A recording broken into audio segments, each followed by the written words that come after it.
Hey guys, welcome to my YouTube channel. So today we'll be talking about different type of pleats and how to make them. So when we talk about pleats now, it could be in skirt form, it could be on your top, where you attach what peplon after your half length to your half length hair. So it could be, there are different kind of pleats you can use. You can actually fix your normal round peplon, or you cut your straight material and make a peplon with it on your waist and your skirt or whatever. So, but when we want to pleat now, there are different type of pleats you can do.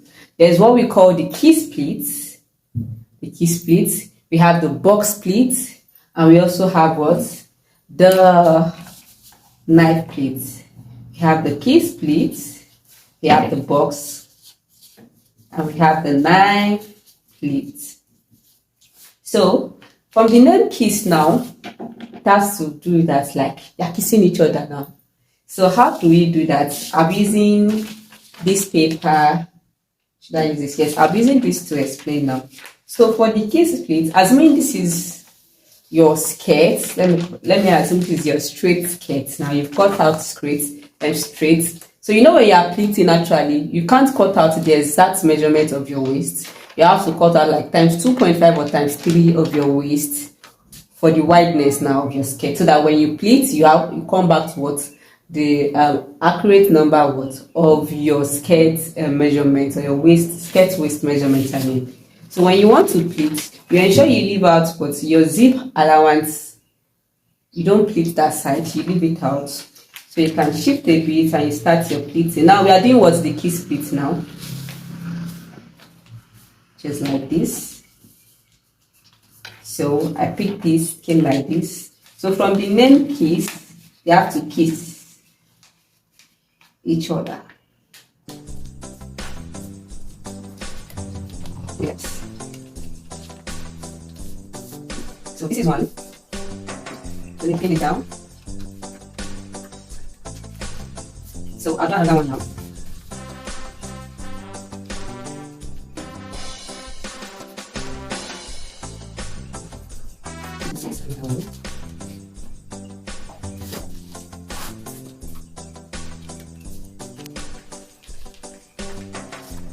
So now you can see this.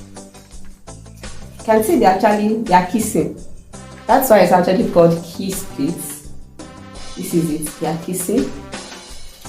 They are what? They are kissing. So that's that for this. So how big or how small depends on you, depend on your fabric also. You can see I make this, it was so big, it's big. So you can imagine how long this paper was before now, and just with 2 pleats, it has reduced so much. Yeah. So you can actually make it smaller, you can make it bigger, depending on your choice. So this is what a kiss pleat now. This is a kiss pleat. So let me use this to explain.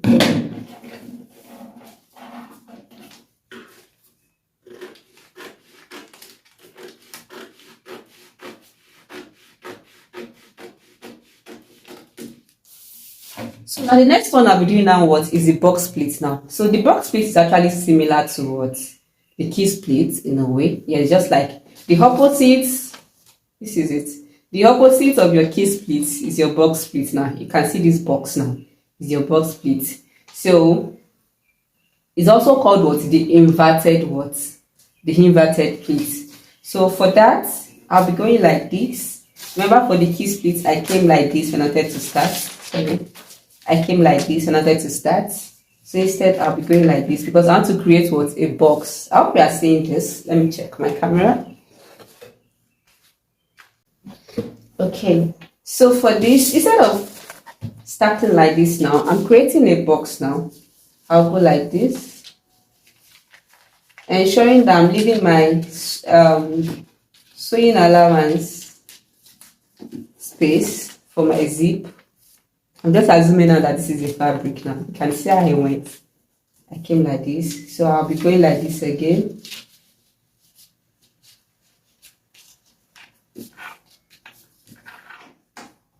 So you can see I created a box. So I'll do like that also. So you can see in me creating a box now, I will have the kiss pleat also.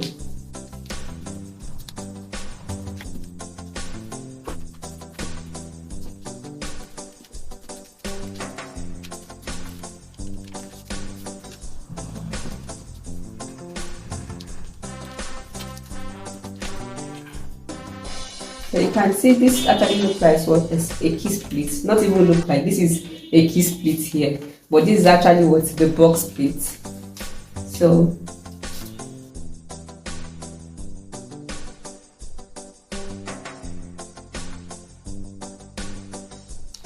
sorry, my box are not the same. I think it's because of this paper.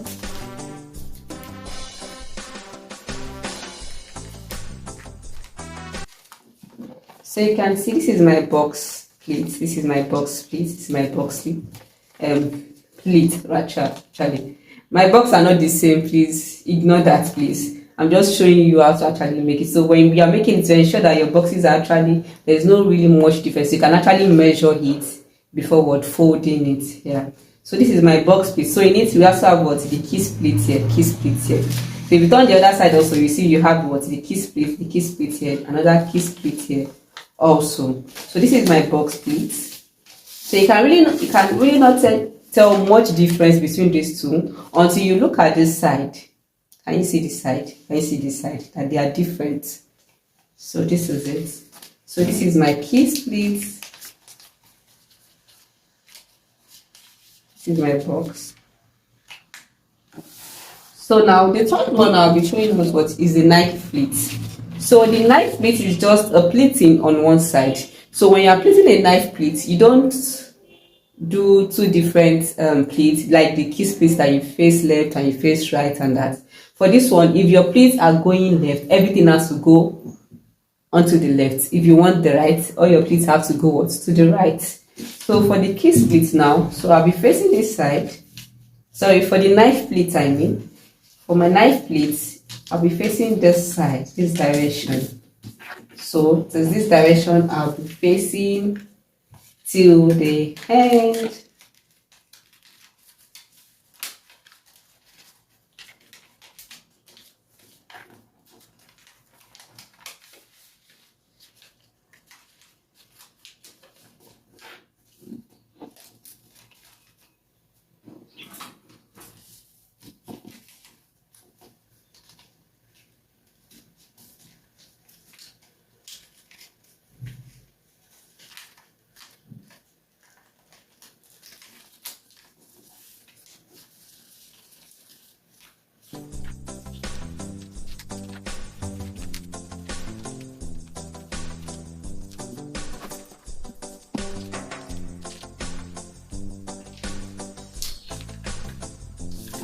So you can see how this is going.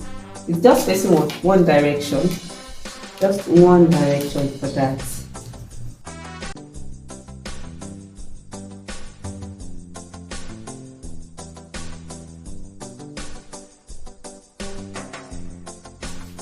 So now this is my knife pleat facing one direction. On the nail knife, now you know knife has just one sharp edge. So it's always a side. So this is a knife pleat.